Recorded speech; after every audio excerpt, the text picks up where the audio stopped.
Hello बच्चों, आज मैं आप लोगों को क्लास 9th की जो आपके पास मैथ्स की एनसीईआरटी की बुक है ना, उसमें हमने अपना chapter number 7 introduction to probability start कर रखा है। तो आज की क्लास में हम लोग end of the chapter exercise करने वाले हैं। उसके बाद हमारे पास ये पूरा चैप्टर जो है वो कंप्लीट हो जाएगा और चैनल पे अपलोड हो चुका है, ये समझ लो। बस end of the chapter exercise रह गई है। तो चलिए स्टार्ट करते हैं हम। यहाँ पर क्वेश्चन नंबर 1 ही आपको यहाँ पर फिल इन द ब्लैंक्स दे रखा है।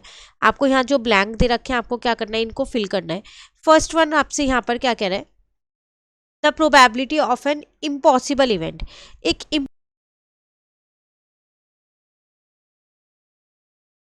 तो आपसे फर्स्ट पार्ट में वो क्या कह रहे हैं यहाँ पर कि the probability of an impossible event, एक इम्पॉसिबल इवेंट की क्या प्रोबेबिलिटी हो सकती है। तो वो इवेंट तो पहले से ही इम्पॉसिबल है, तो उसकी क्या प्रोबेबिलिटी होगी, ज़ीरो, क्योंकि वो इवेंट तो हो ही नहीं सकता, है ना। तो उसकी प्रोबेबिलिटी हमारे पास हो जाएगी 0।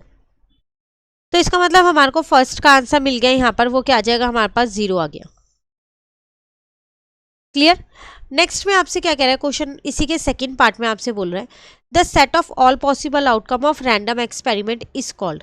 जितने भी पॉसिबल आउटकम्स होते हैं किसी भी एक एक्सपेरिमेंट में, उसको हम क्या बोलते हैं, तो उसको हम बोलते हैं सैम्पल स्पेस। ये हम जब क्वेश्चंस किए थे तो हमने जाना था कि सैम्पल स्पेस क्या होता है, प्लस जो हमने एक्सप्लेनेशन पार्ट किया था उसमें भी हमने जाना था कि सैम्पल स्पेस क्या होता है। ठीक है। Next one is the probability of an event that is certain to happen. मतलब उस इवेंट की प्रोबेबिलिटी बताओ जो होना ही होना है, मतलब फिक्स है, सर्टेन टू हैपन, तो उसकी प्रोबेबिलिटी 1 हो जाएगी, क्योंकि वो तो फिक्स है, होना ही है वो event. Clear. Now next is tossing a fair coin has a probability of dash for getting head. आपने एक कॉइन को टॉस किया और आपको बताना है कि हेड आने के क्या चांसेस है, क्या प्रोबेबिलिटी है। तो 1/2, क्योंकि हेड और टेल दो ही आउटकम्स है उसके ऊपर, हेड आने की प्रोबेबिलिटी भी 1/2 है और टेल आने की प्रोबेबिलिटी भी 1/2 है। तो अगर वो आपसे एग्जाम में टेल पूछता है तो भी आपको क्या करना है, वहाँ पर 1/2 ही लिखना है। क्लियर हो गया। चलिए अब नेक्स्ट आते हैं अपने क्वेश्चन नंबर 2 पे। कह रहे हैं इन अ सर्वे ऑफ 50 स्टूडेंट का सर्वे हुआ था। 15 student said said they like football. The number of students who like football is 15 and the dash, फिर एक ऑप्शंस दे रखे हैं, is dash fill in the fraction और डेसिमल। पहले क्वेश्चन को ध्यान से समझो। आपसे कह रहा है आपके पास टोटल 50 स्टूडेंट्स हैं, ठीक है। उनमें से 50 स्टूडेंट्स में से 15 स्टूडेंट्स को फुटबॉल पसंद है। तो आपको the number of student who like football is 15 and the frequency और रिलेटिव फ्रीक्वेंसी क्या आएगा यहाँ पर, इसी की फ्रीक्वेंसी तो निकालोगे फुटबॉल वाले की, तो and the relative frequency is, इसकी फ्रीक्वेंसी निकाल दो। तो 15 अपॉन में 50, क्योंकि 15 स्टूडेंट और टोटल 50 स्टूडेंट्स हैं, ठीक है। इसको काटा मैंने 3, इसको काटा 10, तो मेरे पास आ गया 0.3। कह रहा है या तो फ्रैक्शन में फिल करना या डेसिमल में, मैंने आपको दोनों ही बता दिया। 3/10 इसका फ्रैक्शन हो गया है और 0.3 इसका डेसिमल हो गया है। क्लियर हो गया। नेक्स्ट क्वेश्चन नंबर 3 है which of the following experiment have equally likely outcome explain. बताओ इनमें से कौन से ऐसे एक्सपेरिमेंट हैं जिनके इक्वली लाइकली आउटकम है। ऐसा नहीं है किसी एक के आने के चांसेस ज़्यादा है और एक के आने के चांसेस कम हो, इक्वली लाइकली होना चाहिए। जैसे फर्स्ट वन में आपसे क्या कह रहे हैं, a driver attempts to start a car, the car start और डज नॉट स्टार्ट। कह रहे एक ड्राइवर है जो कार को स्टार्ट करना चाह रहा है, अटेम्प्ट कर रहा है कि ये कार स्टार्ट हो जाए, ठीक है। अब वो कार स्टार्ट होगी या फिर स्टार्ट नहीं होगी, तो आप बताओ इसके इक्वली लाइकली आउटकम्स है ये। देखो हम नहीं कह सकते कि ये इक्वली लाइकली आउटकम है इसके, क्यों, क्योंकि जो कार स्टार्ट होगी वो डिपेंड करती है कुछ चीज़ों पे, उस कार में पेट्रोल है या नहीं है, ठीक है, उस कार में बैटरी है या नहीं है ना, और भी चीज़ें डिपेंड करती हैं। वो जो क्या कहते हैं, कार की कंडीशन ऐसी है कि वो स्टार्ट हो सकती है या नहीं हो सकती। मान लो उसमें बैटरी भी है, फ्यूल भी है, लेकिन और कुछ प्रॉब्लम है उसमें, वो चालू नहीं हो रही, तो कैसे चालू होगी, आप स्टार्ट करते रहो वो चालू ही नहीं होगी। तो इसका मतलब यहाँ पर तो मेरे पास इक्वली लाइकली आउटकम्स नहीं है, नहीं है ना। तो आपको ये चीज़ एक्सप्लेन करनी पड़ेगी। तो मैंने फर्स्ट पार्ट में लिख दिया not equally likely, not equally likely, लेकिन आपको इसका रीज़न भी देना है कि क्यों नहीं है। तो रीज़न यहाँ लिख देते हैं, the car starting depends on the condition of the car, car की कंडीशन कैसी है, उसमें फ्यूल है या नहीं है, उसमें बैटरी है या नहीं है, और भी बहुत सारी चीज़ें हो सकती हैं। ठीक है, तो जो दो आउटकम्स दिए गए थे हमें, स्टार्ट और डज नॉट स्टार्ट, वो इक्वली लाइकली नहीं है। तो द टू आउटकम्स, एक था मेरे पास स्टार्ट का कि वो स्टार्ट हो जाएगी, और एक था मेरे पास कि वो स्टार्ट नहीं होगी। इसका मतलब डज नॉट स्टार्ट का ऑप्शन था। Are not equally likely outcomes. Clear. चलिए नेक्स्ट वाले में आपसे क्या कह रहे हैं, tossing a fair coin once. हाँ, ये इक्वली लाइकली है, क्योंकि अगर आप एक फेयर कॉइन को टॉस करते हो या तो हेड आएगा या टेल आएगा, दोनों की प्रोबेबिलिटी 1/2 रहेगी। तो सेकंड पार्ट में हम लिख देते हैं यहाँ पर इक्वली लाइकली है ये।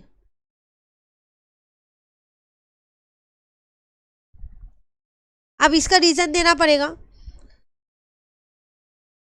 तो head and tail each have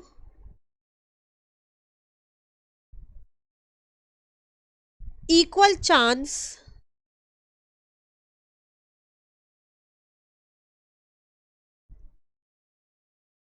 to come। दोनों के पास इक्वल चांस है कि कोई सा भी आ सकता है। ठीक है, नेक्स्ट थर्ड वाला अगर हम यहाँ पर देखें, rolling a fair 6 sided die, तो इसमें भी इक्वली है, क्योंकि 1 to 6 तक का कोई भी नंबर आ सकता है। तो इसमें भी हम यही लिख देंगे थर्ड वाले पार्ट में, यस ये हमारे पास इक्वली लाइकली है।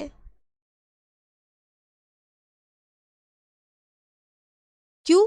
क्योंकि हर एक डाइस पे 6 नंबर लिखे होते हैं और उनके चांसेस आने के इक्वल होते हैं। तो each of the 6 faces has an equal probability, इनकी प्रोबेबिलिटी भी इक्वल होते हैं, इनके आने के चांसेस भी इक्वल होते हैं, 1/6 होते हैं सबके। तो इसलिए ये इक्वली लाइकली है। क्लियर। नेक्स्ट वाले में क्या कह रहे हैं, choosing a marble randomly from a bag that contain 3 red marbles and 7 blue marbles. अब कह रहा है आपके पास एक बैग है, उसमें 3 रेड मार्बल्स हैं और 7 ब्लू मार्बल्स हैं, और आपने एक मार्बल निकाली है रैंडमली। तो क्या इक्वल चांसेस है रेड और ब्लू आने के? नहीं। क्यों? क्योंकि जो ब्लू वाली है उसमें 7 है और जो रेड वाली है उसके अंदर 3 मार्बल्स हैं, तो दोनों की प्रोबेबिलिटी तो अलग अलग है, तो इक्वली लाइकली कैसे हुए? तो हम यहाँ लिख देंगे नो, नॉट इक्वली लाइकली। और अगर हम इसका रीज़न देखें तो जो प्रोबेबिलिटी है रेड आने की वो मेरे पास है, टोटल है मेरे पास 10 मार्बल्स, तो 3/10, और जो ब्लू आने की प्रोबेबिलिटी है वो मेरे पास है 7/10। ठीक है, तो दोनों कलर्स की डिफरेंट प्रोबेबिलिटी है। The two colours have different probability, तो फिर वो उनके इक्वली लाइकली चांसेस नहीं है आने के।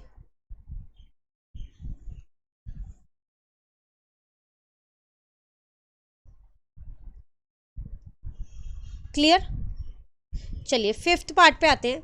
इसमें आपसे क्या कह रहा है, a baby is born, it is boy और गर्ल। एक बेबी बॉर्न हुआ है, या तो देखो वो बॉय होगा या गर्ल होगा, तो दोनों चांसेस इक्वल होते हैं, है ना। तो हम यहाँ लिख देंगे कि यस इक्वली लाइकली, क्योंकि बॉय आने के चांसेस भी क्या है आपके पास, उसकी प्रोबेबिलिटी भी 1/2 है और गर्ल की प्रोबेबिलिटी भी 1/2 है ना। तो हम इसे क्या मानेंगे, इक्वली लाइकली बोलेंगे। जो थर्ड एक्सेप्शनल केस है, ठीक है, वो एक अलग ही केस होता है, हम उसको वहाँ कंसिडर नहीं करेंगे। तो प्रोबेबिलिटी अगर मैं देखूँ गर्ल आने की क्या है 1/2 है, और अगर मैं यहाँ प्रोबेबिलिटी देखूँ बॉय आने की प्रोबेबिलिटी क्या है वो भी 1/2 है। ठीक है, तो probability of girl and boy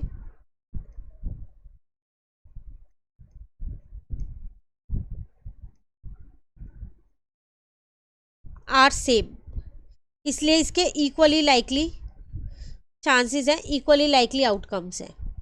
clear हो गया। चलिए नेक्स्ट आ जाते हैं क्वेश्चन नंबर 4 पे। इसमें आपसे क्या कह रहे हैं, right the sample space and calculate the probability based on the given information. आपको कुछ इन्फॉर्मेशंस गिवन है, टोटल 5 पार्ट्स हैं। आपको क्या करना है, पहली बात तो इनके सैम्पल स्पेस लिखने हैं, और उसके बाद जिसकी भी वो प्रोबेबिलिटी पूछ रहा है वो प्रोबेबिलिटी आपको निकालनी है। जैसे 2 coins are tossed at a same time, आपने 2 कॉइन्स को एक साथ टॉस किया है, तो आपको क्या करना है, उसकी सैम्पल स्पेस लिखना है। नाउ प्रोबेबिलिटी किसकी निकालनी है, what is the probability of getting at least 1 head. 1 head की प्रोबेबिलिटी निकालनी है, एटलीस्ट 1 हेड की। तो सबसे पहली बात हम उसका सैम्पल स्पेस लिखते हैं यहाँ पर, जिसको हम एस से डिनोट करते हैं। तो आपने 2 कॉइन्स को एक साथ टॉस किया, या तो दोनों पे हेड हेड आ जाएगा, ठीक है, या फिर दोनों पे टेल आ सकता है, या हेड टेल, टेल हेड और टेल टेल, यही चांसेस है आने के। ठीक है ना, आप इसे ट्री डायग्राम से भी बना सकते हो। अब आपसे इवेंट में क्या पूछा गया है, ई, याद होगा हमने ये भी किया था ना। इसमें आपसे पूछा है यहाँ पर एटलीस्ट 1 हेड। एटलीस्ट का मतलब है एक हेड तो होना ही चाहिए, 2 होंगे तो भी चल जाएंगे। तो इवेंट कौन कौन से लोगे आप, 2 हेड वाला भी ले लोगे, 1 हेड वाला भी ले लोगे, बस टेल टेल छोड़ दोगे। एटलीस्ट का मतलब होता है कम से कम एक होना चाहिए, 2 होंगे तो भी चलेगा। ठीक है, खाली एक वाला ही मत ले लेना, 2 वाला भी लेना है। नाउ प्रोबेबिलिटी बतानी थी आपको किसकी, एटलीस्ट 1 हेड की। तो 3 फेवरेबल आउटकम है आपके पास, और टोटल आपके पास 4 है सैंपल स्पेस में, तो ये आपकी प्रोबेबिलिटी आ गई। क्लियर। सेकेंड पार्ट में कह रहा है 10 आइडेंटिकल कार्ड्स हैं आपके पास, 1 to 10 are placed in a box, उन्हें आपने एक बॉक्स में रख दिए। Now 1 card is drawn at random, अब एक कार्ड निकाला है। What is the probability of drawing a card with even number. बताओ क्या प्रोबेबिलिटी है कि जो कार्ड आपने निकाला है वो इवन नंबर होगा। तो सबसे पहली बात तो आपके पास 10 कार्ड्स हैं, तो इसका सैंपल स्पेस जो है वो क्या बनेगा, 1 2 3 4 5 6 7 8 9 और 10 बन जाएगा। नाउ अगर मैं इवेंट की बात करूं तो वो आपसे क्या कह रहा था, यहाँ पर इवन नंबर होने चाहिए। इवेंट है आपके पास इवन नंबर, तो इवन नंबर कौन कौन से हैं, 2 4 6 8 और 10 है, 5 इवन नंबर्स हैं। तो प्रोबेबिलिटी निकाल लेते हैं हम यहाँ पर इवन नंबर की। तो आपके पास 5 है टोटल, इवेंट में आपने 5 लिखे हैं, ठीक है, और वैसे आपके पास टोटल नंबर 10 है, तो कट होके 1/2 जो है वो आपकी क्या आ जाएगी, यहाँ पर प्रोबेबिलिटी आ जाएगी। क्लियर हो गया सेकेंड पार्ट भी। चलिए थर्ड पार्ट है, a dice is rolled once, what is the probability of getting a number greater than 4। आपने एक डाइस को एक बार रोल किया है, प्रोबेबिलिटी बताओ 4 से बड़ा नंबर आए। तो सबसे पहली बात आपको सैंपल स्पेस पता होना चाहिए, तो वो एस से हम डिनोट करते हैं, और एक डाइस पे टोटल 6 नंबर्स लिखे होते हैं, तो ये मेरा सैंपल स्पेस आ गया। इवेंट में मेरे से क्या पूछ रहा है यहाँ पर, नंबर ग्रेटर देन 4 होना चाहिए, नंबर ग्रेटर देन 4 होना चाहिए। तो वो कौन कौन से नंबर है, 5 और 6, 2 ही नंबर ऐसे हैं। तो बस अब आप प्रोबेबिलिटी निकाल सकते हो। तो नंबर ग्रेटर देन 4 मैंने यहाँ लिख दिया। तो 2 नंबर ऐसे हैं जो 4 से बड़े हैं, 5 और 6, और टोटल 6 नंबर है, तो 1/3 मेरी इसकी प्रोबेबिलिटी आ गई। क्लियर। चलिए अब आते हैं हम अपने क्वेश्चन इसी के 4th पार्ट पे। इसमें आपसे क्या कह रहा है, a bag contain 3 red balls, 2 blue balls and 1 green ball. एक बैग है जिसमें 3 रेड है, 2 ब्लू और 1 ग्रीन बॉल है। 1 ball is picked at random, आपने एक बॉल निकाली है, प्रोबेबिलिटी बतानी है कि वो रेड नहीं है, मतलब वो ब्लू और ग्रीन में से कुछ भी हो सकती है, बस रेड नहीं होगी। ठीक है ना। तो पहली बात तो इसका जो सैंपल स्पेस आप लिखोगे वो क्या लिखोगे? तो पहले मैं टोटल बॉल्स लिख देती हूँ, मेरे पास कितनी है। 3 रेड बॉल थी मेरे पास, 2 ब्लू बॉल थी, 1 ग्रीन बॉल थी, तो टोटल हो गई 6 बॉल्स। अगर मैं इसके सैंपल स्पेस की बात करूँ तो 3 रेड बॉल है, 2 मेरे पास ब्लू बॉल है, ठीक है, और एक मेरे पास कौन सी है, ग्रीन बॉल है। इवेंट में मुझसे क्या कह रहा है कि नॉट रेड बॉल नहीं होनी चाहिए, नॉट अ रेड बॉल। तो इसका मतलब ब्लू और ग्रीन हो सकती है, तो ब्लू और ग्रीन के ऑप्शंस यही है। बस अब आप प्रोबेबिलिटी निकाल लो यहाँ पर नॉट अ रेड बॉल की। तो 3/6 आ जाएगा, कट कर दोगे तो 1/2 आपका आंसर आ जाएगा। क्लियर? चलिए नेक्स्ट आते हैं हम अपने 5th पार्ट पे, लास्ट पार्ट है शायद ये इसका। कह रहा है 3 coins are tossed simultaneously. Simultaneously का मतलब होता है एक साथ आपने 3 कॉइन्स को उछाला है। What is the probability of getting exactly 2 head. आपको 2 हेड की प्रोबेबिलिटी बतानी है, एग्जैक्टली लिखा है यहाँ। अब आप जिसमें 3 हेड होंगे वो नहीं लोगे, ठीक है। पहले 3 कॉइन टॉस किए तो उसका सैंपल स्पेस निकालना पड़ेगा। तो उसका सैंपल इसमें स्पेस जो है वो कैसे निकलेगा, देखो 3 बार या तो हेड आ सकता है, या 2 बार हेड 1 बार टेल आ सकता है, या फिर ऐसे भी आ सकता है हेड टेल हेड, या फिर टेल हेड हेड भी आ सकता है, ठीक है ना। या फिर हेड टेल टेल आ सकता है, हेड एक ही बार आए, 2 बार टेल हो सकता है, टेल टेल हेड हो सकता है, या फिर तीनों बार टेल हो सकता है। काउंट कर लो 1 2 3 4 5 6 7 8। तो अगर मैं यहाँ पर सैंपल साइज देखूँ तो वो मेरे पास 8 है। इवेंट में मुझसे कह रहा था एग्जैक्टली 2 हेड होने चाहिए, तो एग्जैक्टली 2 हेड। तो कौन कौन से हैं 2 हेड के, 1 2 3, सिर्फ 3 ही है। हेड हेड टेल हो सकता है, हेड टेल हेड हो सकता है, या फिर टेल हेड हेड हो सकता है, सिर्फ 3 ही तो है। बस अब आप प्रोबेबिलिटी निकाल सकते हो यहाँ पर।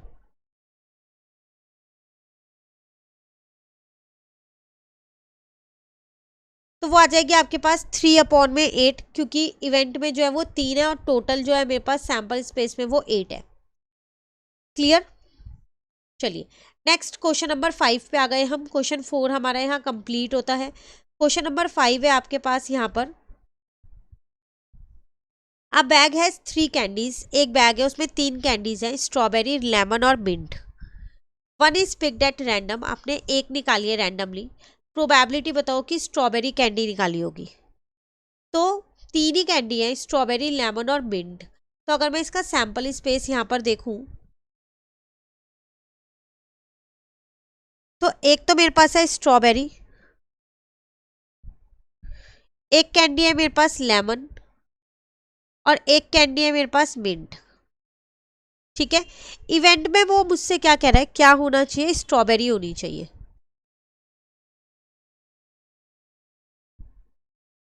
इवेंट है स्ट्रॉबेरी का, तो प्रोबेबिलिटी कैसे निकालोगे यहाँ पर स्ट्रॉबेरी की। देखो एक ही है तो सबकी प्रोबेबिलिटी यहाँ पर 1/3 आएगी, चाहे वो लेमन की पूछता तो भी 1/3 आती, मिंट की पूछता तो भी 1/3 आती, स्ट्रॉबेरी की पूछे तो भी 1/3 आएगी, क्योंकि तीनों एक एक ही कैंडीज है वहां पर, ठीक है। ये था क्वेश्चन नंबर 5 आपके पास। क्वेश्चन नंबर 6 है आपके पास, a child has 2 shirts, 1 red and 1 blue and 3 type of pant, jeans, khakis and short. कह रहा एक चाइल्ड है, उसके पास शर्ट तो 2 है और जो पैंट है वो 3 तरीके की है। तो list all the possible combination of outfit consist of 1 shirt and 1 pair of pant. तो एक शर्ट और एक पेयर ऑफ पैंट से आप जितने भी पॉसिबल आउटकम्स बना सकते हो वो आपको बनाने हैं। कह रहे display your answer in table format, आपको टेबल की फॉर्मेट में बनाने हैं। तो यहाँ पर बना देते हैं इसको, आसान है, कोई मुश्किल क्वेश्चन नहीं है। देखो शर्ट आपके पास सिर्फ 2 ही तरीके की है, पैंट आपके पास 3 तरीके की है, ठीक है। आउटफिट के कॉम्बिनेशन हम यहाँ बना देंगे,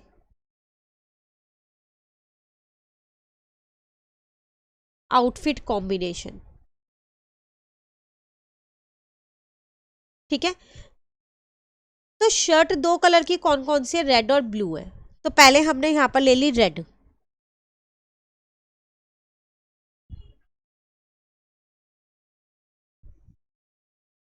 ठीक है। रेड के साथ आप तीनों पैंट एक एक बार ट्राई कर सकते हो, जीन्स भी पहन सकते हो रेड के साथ, खाकीज भी और शॉर्ट्स भी। तो पहले यहाँ एक कॉम्बिनेशन मैंने लिया जीन्स वाला, फिर लिया मैंने यहाँ पर खाकीज वाला, और फिर लिया शॉर्ट्स वाला। तो इसका मतलब रेड के साथ तीन कॉम्बिनेशन बने रहे, रेड प्लस जीन्स हो जाएगा एक, या फिर ऐसा हो सकता है रेड प्लस खाकीज हो जाए, या फिर रेड प्लस क्या हो जाए, रेड शर्ट लिख देना, ठीक है, पूरा लिख देना।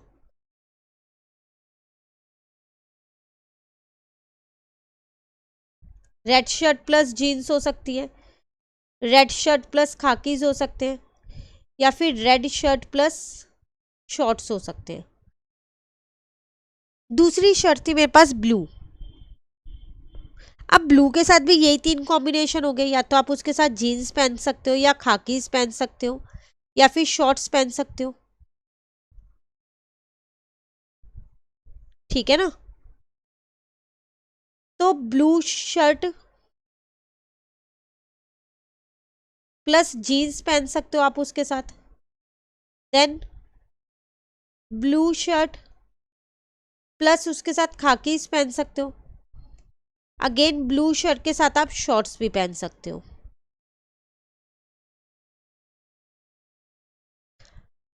क्लियर है। तो ये आपके पास पॉसिबल कॉम्बिनेशंस बने हैं, तो टोटल 6 कॉम्बिनेशंस आपके बने हैं, आप यहां लिख सकते हो।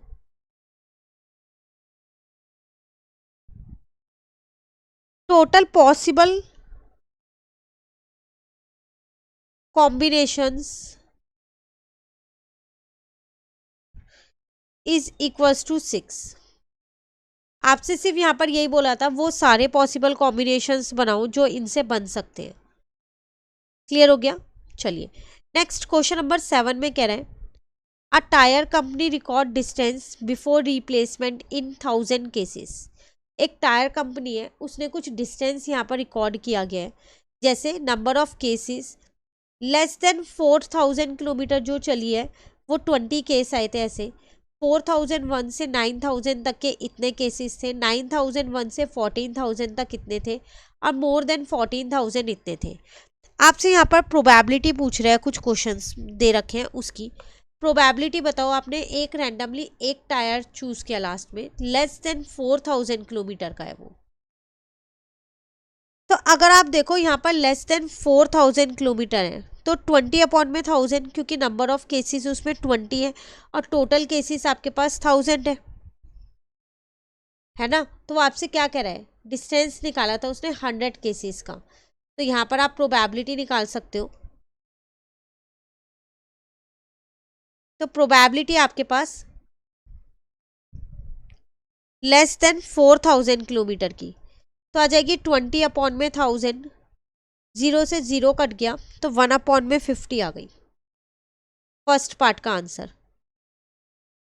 सेकेंड पार्ट में कह रहा है बिटवीन 4000 एंड 14000, 4000 से 14000 के बीच में। तो अब आप इन दोनों को कंसिडर करोगे ना, क्योंकि यही 4000 से स्टार्ट है और 14000 तक, ये तो मोर देन 14000 हो गया है ना। तो कितने केसेस हैं, 210 प्लस 325। तो पहले आप यहाँ पर केसेस लिखो, केसेस बिटवीन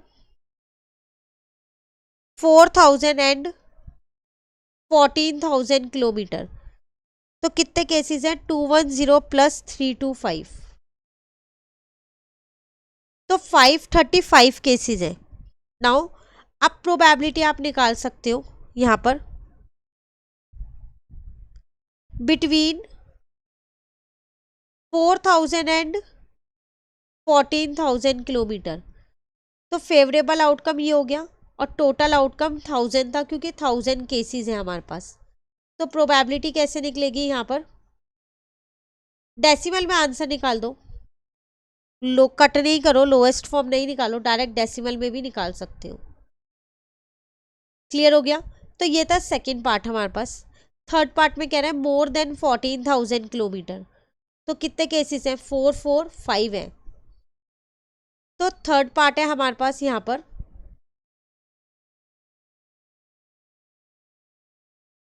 प्रोबेबिलिटी निकालनी है किसकी,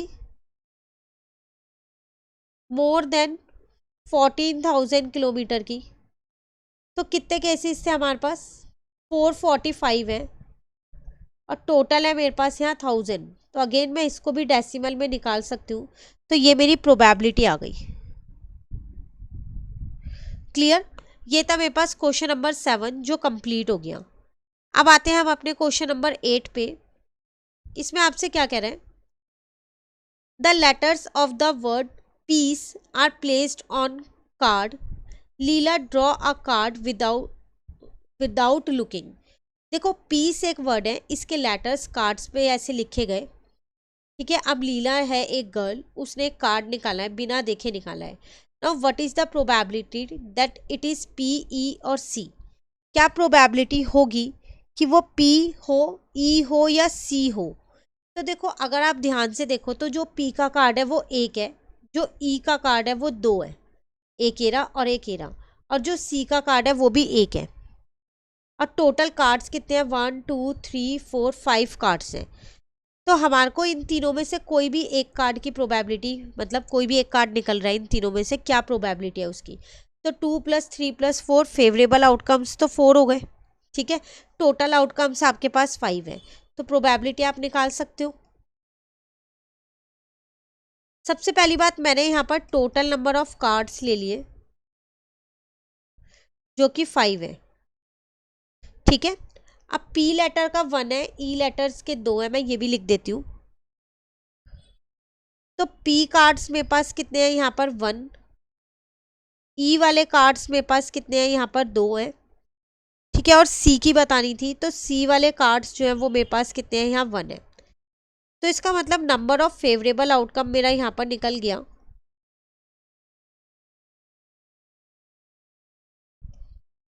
वो आ गया मेरे पास 4, ठीक है। तो अब आप प्रोबेबिलिटी निकाल सकते हो। प्रोबेबिलिटी निकालनी है या तो पी, ई और सी की। तो फेवरेबल आउटकम 4 है, टोटल आउटकम्स 5 है, तो 4/5 आपकी प्रोबेबिलिटी आ गई फर्स्ट पार्ट की। सेकेंड पार्ट में आपसे क्या कह रहे हैं यहाँ पर, what is the probability that it is not an E. E नहीं होना चाहिए, बाकी कोई सा भी हो सकता है। तो ई वाले 2 कार्ड्स हैं तो उन्हें हटा देंगे। तो प्रोबेबिलिटी बतानी है कि आपके पास क्या है, नॉट ई, ई नहीं होना चाहिए। तो 2 कार्ड हैं जो ई के हैं, उन्हें हटा दो, बाकी बचे 3 कार्ड, तो कोई से भी आ सकते हैं। तो 3/5 आपकी प्रोबेबिलिटी हो गई। क्लियर। तो ये था क्वेश्चन नंबर 8। क्वेश्चन नंबर 9 है हमारे पास यहाँ पर, a game of chance consist of spinning an arrow, figure आपको दे रखी है, which comes to rest pointing at one of the numbers 1 2 3 4 5 6 7 8 and these are equally likely outcomes. What is the probability that it will point at? देखो यहाँ पर आपको ये game दे रखा है, आपने इस गेम सबने देखा ही होगा, ठीक है। इसमें जहाँ पर ये एरो रुकता है ना, तो वो नंबर जो है वो आता है। जैसे 2 पे रुका हुआ है तो 2 आया हुआ है, तो इसमें 1 से लेके 8 तक के नंबर्स लिखे हुए हैं। क्लियर। अब आपसे टोटल 4 to 5 पार्ट्स इसमें दे रखे हैं और आपसे कह रहा है कि आपको प्रोबेबिलिटी बतानी है किसकी, कि आपके पास 8 आए। तो 8 एक ही बार लिखा है, तो फेवरेबल आउटकम जो है वो 1 हो गया। और टोटल आउटकम, टोटल 8 नंबर है, 1 2 3 4 5 6 7 8, तो टोटल आउटकम्स मेरे पास 8 हो गए। तो प्रोबेबिलिटी बहुत आसानी से निकल जाएगी, number of favourable outcome divided by total number of outcome, ठीक है ना। तो इसको यहाँ पर कर लेते हैं। तो फर्स्ट पार्ट था मेरे पास 8 आना चाहिए, तो प्रोबेबिलिटी किसकी निकाल रहे हैं हम, 8 की निकाल रहे हैं यहाँ पर। तो पहले ऐसा करते हैं, हम एक बार ना फॉर्मूला लिख देते हैं, फिर किसी पार्ट में हमें फॉर्मूला लिखने की ज़रूरत नहीं पड़ेगी, बाकी सारे पार्ट में हम डायरेक्ट आंसर निकाल पाएंगे। तो प्रोबेबिलिटी का फॉर्मूला हो जाएगा यहाँ पर, number of favourable outcomes divided by total number of outcomes.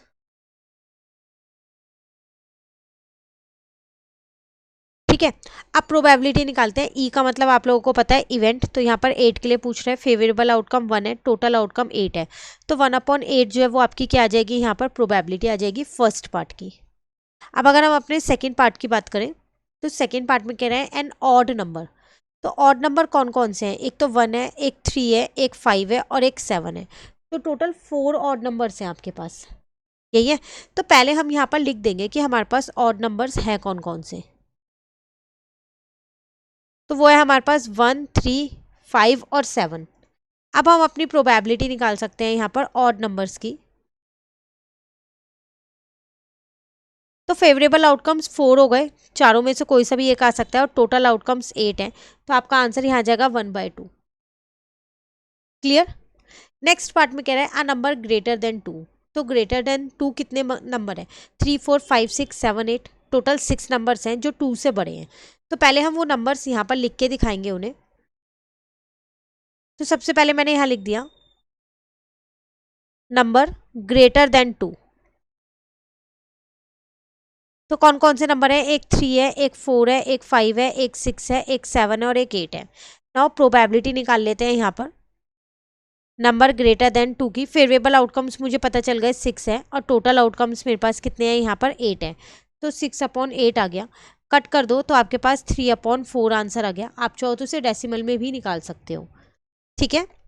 Next one is a number less than 9। 9 से छोटे कितने नंबर हैं? तो सारे ही नंबर 9 से छोटे हैं क्योंकि 8 तक के तो नंबर ही हैं। तो सबके सब 9 से छोटे ही तो हैं, ठीक है ना। तो इसका मतलब हम यहाँ पहले लिखेंगे नंबर लेस देन 9। तो 9 से छोटे कौन कौन से नंबर हैं? 1, 2, 3, 4, 5, 6, 7, 8। अब हमें प्रोबेबिलिटी निकालनी है यहाँ पर नंबर लेस देन 9 की। तो फेवरेबल आउटकम मेरे पास 8 है और टोटल आउटकम्स भी मेरे पास 8 है। तो कट होके प्रोबेबिलिटी 1 आ गई। क्लियर। फिफ्थ पार्ट है आपके पास मल्टीपल ऑफ 3। मल्टीपल ऑफ 3 मतलब जो 3 की टेबल में आते हो। तो दो ही नंबर ऐसे हैं जो 3 की टेबल में आते हैं, एक 3 और एक 6। उसके अलावा तो कोई नहीं है। तो पहले हम यहाँ लिख देते हैं मल्टीपल ऑफ 3 मेरे पास इसमें कौन कौन से नंबर हैं? तो 3 और 6 हैं, सिर्फ दो ही है। नाउ प्रोबेबिलिटी निकालते हैं अब यहाँ पर। तो मल्टीपल ऑफ 3 की फेवरेबल आउटकम 2 हो गया और टोटल आउटकम 8 हो गया। लोएस्ट फॉर्म में निकालोगे तो 1/4 आपका आंसर आ जाएगा। क्लियर हो गया। ये था आपके पास क्वेश्चन नंबर 9 जो हमारा कंप्लीट हो गया। अब आते हैं अपने क्वेश्चन नंबर 10 पे। अगेन इसमें कुछ पार्ट्स आपको दे रखे हैं, पहले हम क्वेश्चन रीड कर लेते हैं यहाँ से।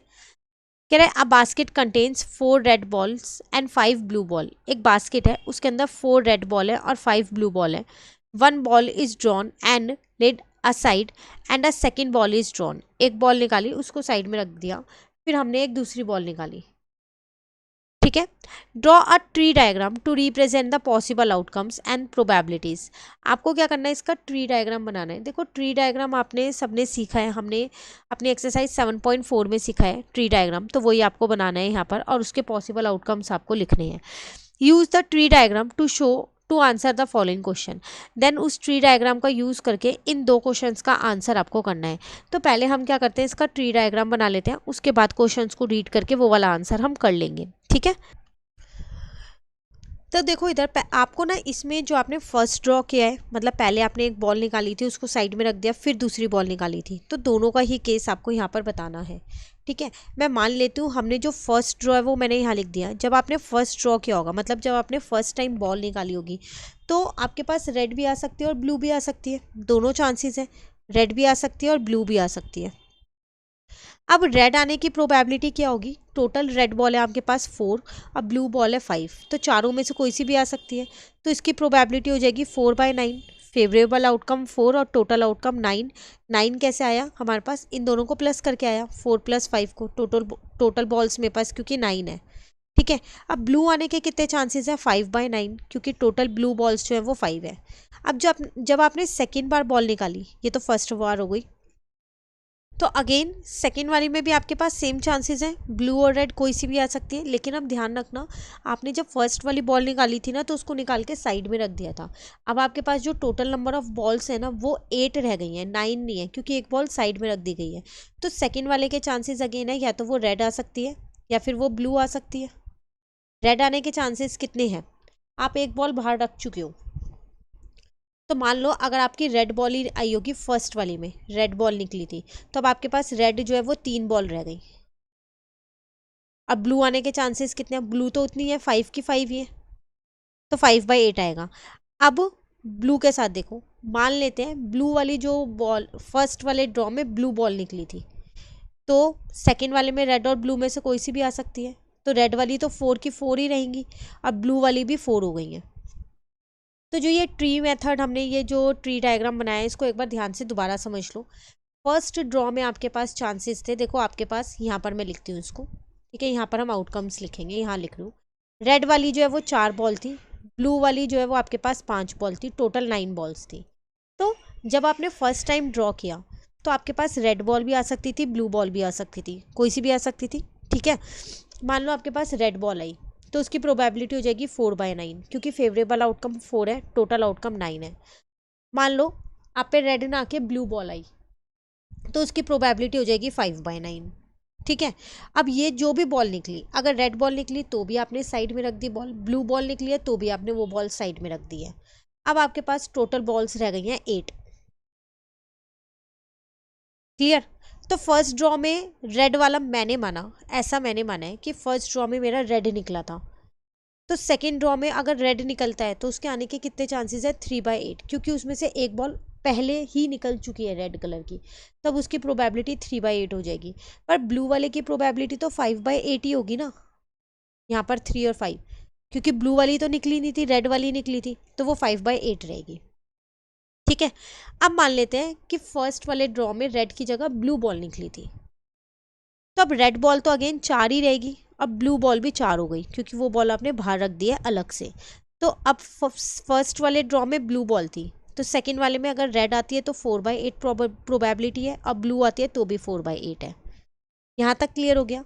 नाउ अब पॉसिबल आउटकम्स आपके क्या क्या बनते हैं, या तो फर्स्ट ड्रॉ में भी आपके पास रेड आई है और सेकेंड ड्रॉ में भी रेड आई है, दोनों में रेड है, या तो फर्स्ट ड्रॉ में रेड आई है और सेकंड ड्रॉ में ब्लू आई है, एक आउटकम ये हो जाएगा।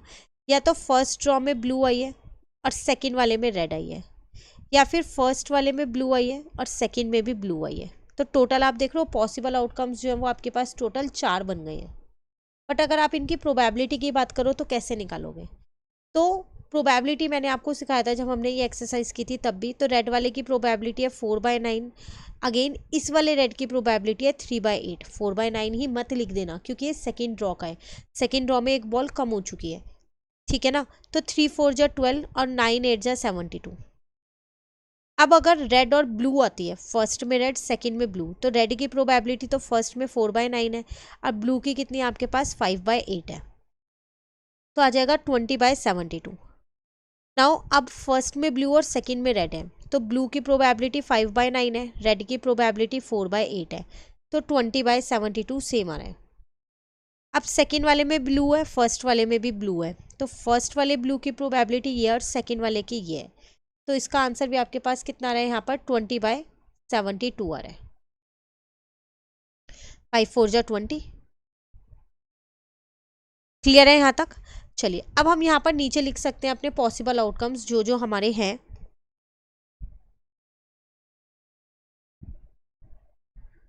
तो पॉसिबल आउटकम्स क्या क्या है, या तो दोनों बार में रेड आ सकती है, या फिर एक बार में रेड एक बार में ब्लू आ सकती है, या फिर एक बार में ब्लू और रेड आ सकती है, या फिर दोनों बार में ब्लू आ सकती है। तो टोटल पॉसिबल आउटकम्स जो है वो मेरे पास कितने हैं, 4 हैं। अब इससे रिलेटेड जो 2 क्वेश्चंस दिए गए थे उन्हें देखो। फर्स्ट में कह रहे हैं what is the probability of drawing a red ball and then a blue ball. अब एक रेड होनी चाहिए और एक ब्लू होनी चाहिए, तो उसकी प्रोबेबिलिटी आप ऑलरेडी निकाल चुके हो, रेड एंड ब्लू की 20, यही ना 20/72। तो बस ये चीज़ यहाँ लिख दो, first part red ball and blue ball, तो इसकी प्रोबेबिलिटी क्या हो जाएगी, रेड बॉल की प्रोबेबिलिटी थी आपके पास 4/9 और उसकी प्रोबेबिलिटी थी 5/8। आप इसको इससे यहाँ कट कर सकते हो 2 पे, तो 5 अपॉन में आपके पास कितना 9 2 जा 18 आंसर आ गया। फर्स्ट पार्ट क्लियर हो गया। अगर आपने ट्री मेथड सही बनाया है ना तो सारे क्वेश्चंस आसान हो जाएंगे, ठीक है। Now what is the probability of drawing 2 blue balls, दोनों ब्लू बॉल है, लास्ट वाला है ये रहा, 5/9 इंटू 4/8, यही है ना प्रोबेबिलिटी। फर्स्ट वाले की भी ब्लू बॉल है और सेकेंड वाले के लिए भी ब्लू बॉल है, blue ball and blue ball. तो कितना आ जाएगा, पहले वाले की 5/9 थी, दूसरे वाले की कितनी थी आपके पास, 4/8 थी। तो इसको इससे कट कर दो 2, तो 5/18 आपका आंसर, दोनों में सेम आ रहा है। क्लियर। तो ट्री मेथड आप अच्छे से सीख लेना, वो काफ़ी इंपॉर्टेंट है, ठीक है ना। नाउ क्वेश्चन नंबर 11 पे आ जाओ।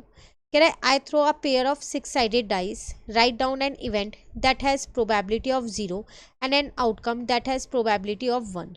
आपने एक डाइस को यहाँ पर थ्रो किया है, ठीक है। आपको क्या करना है, यहाँ पर इवेंट्स खुद से लिखने हैं।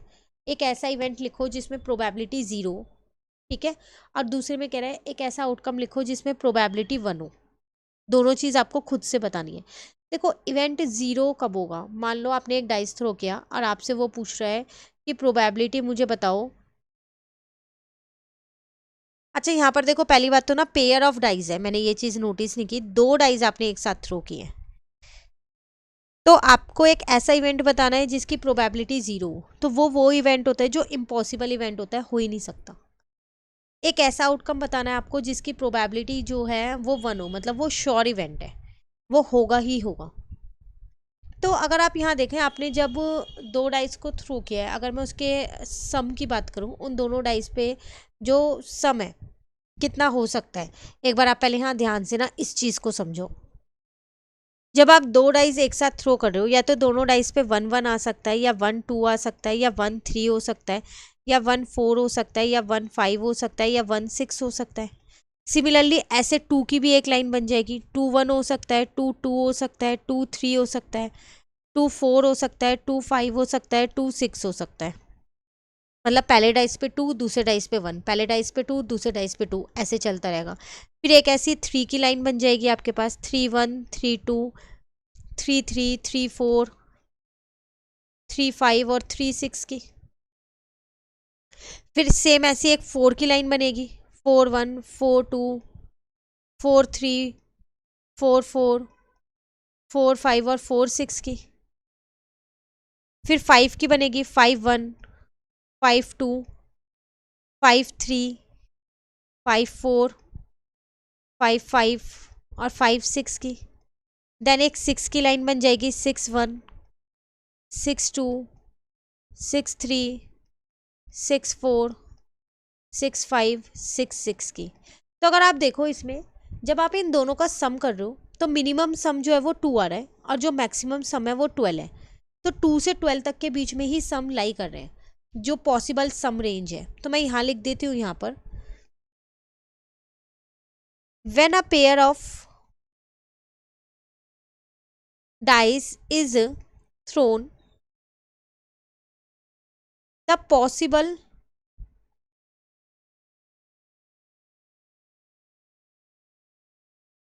सम रेंज फ्रॉम 2 to 12।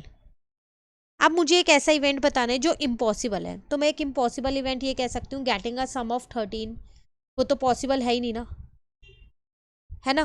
तो इम्पॉसिबल इवेंट मैंने यहाँ पर ले लिया, getting a sum of 13।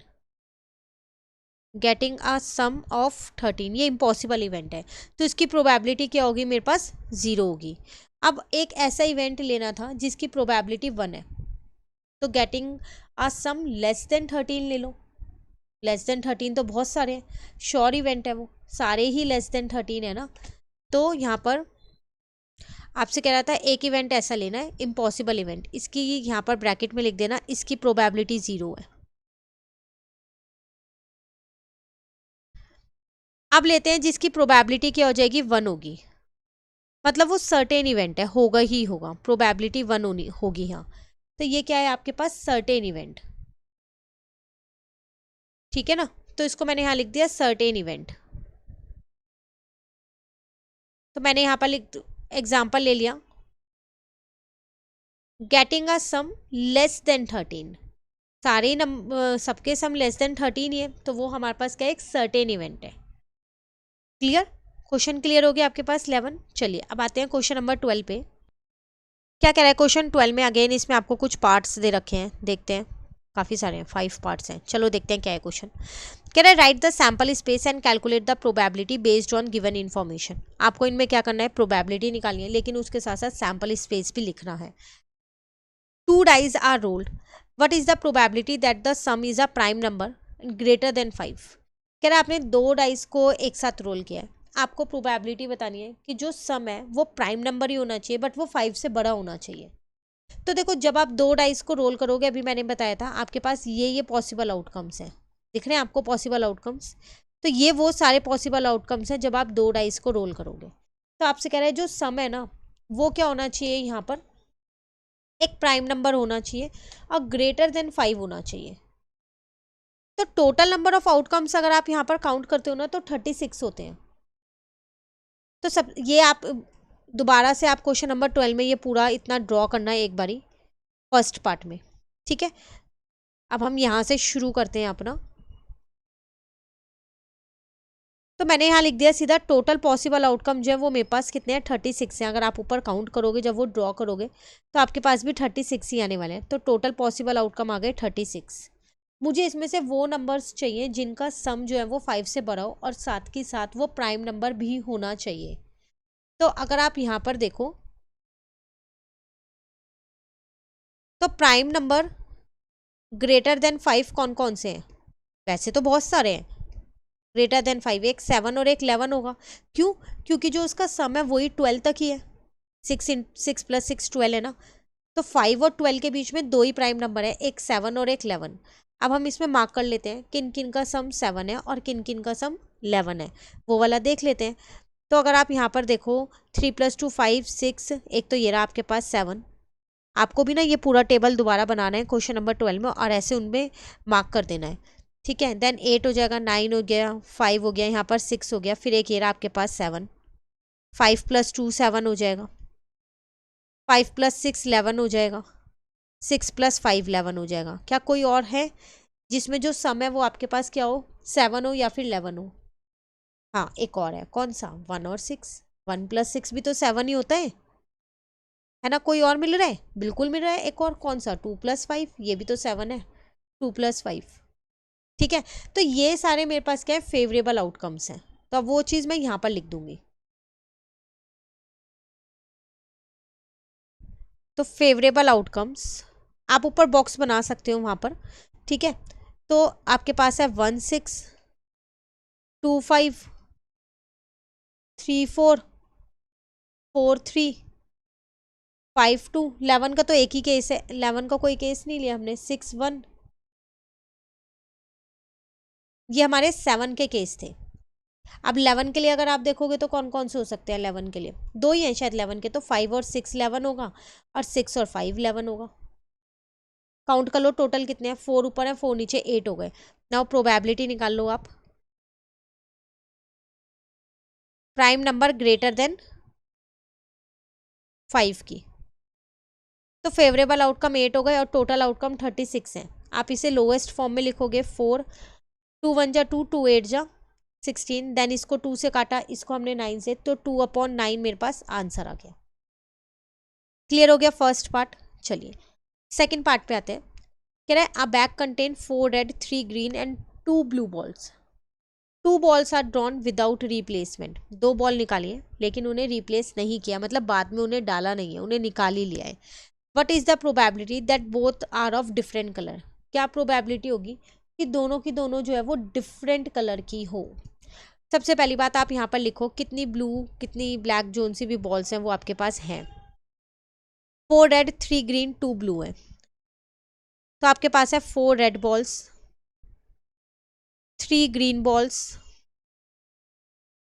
And 2 blue balls, यही है। अब आपको पहले इनका सैंपल स्पेस बनाना पड़ेगा। आपने 2 बॉल रैंडमली निकाली है, तो अगर मैं इसके सैंपल स्पेस की बात करूं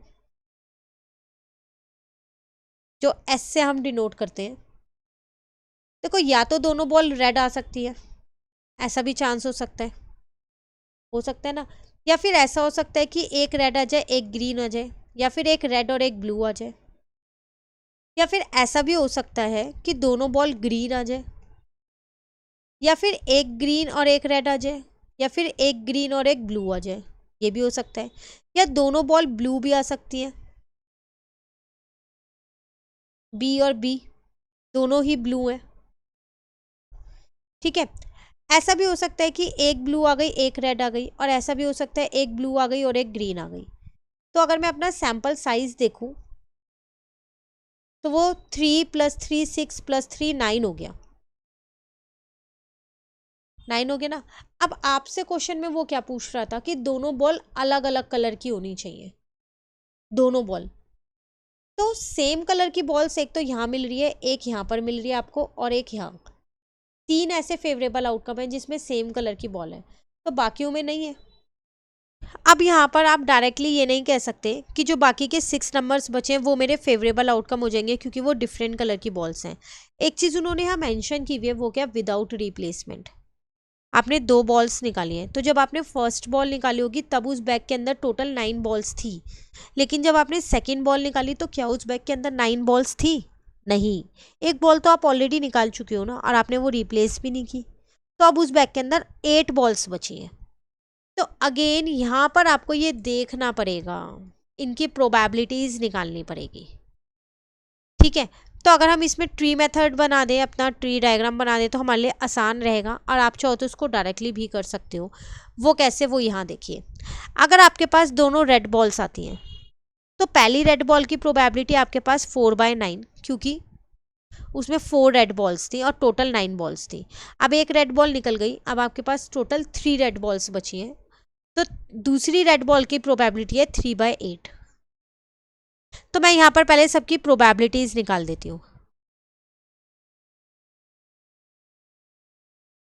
तो ये आ जाएगा मेरे पास 12/72। ठीक है, अब मान लो आपके पास दोनों ग्रीन बॉल्स आई, मैं पहले उनकी निकालूँ जिनका कलर सेम है। तो पहले आपके पास जो ग्रीन बॉल थी वो आपके पास कितनी थी? अगर हम ग्रीन बॉल की बात करें तो टोटल 3 बॉल्स थी, तो 3/9। अब एक बॉल निकल गई ग्रीन वाली, तो दूसरे टर्न में भी ग्रीन आई है, तो अब 2/8 हो जाएगा। तो 3 2 जा 6, 8 9 जा 72।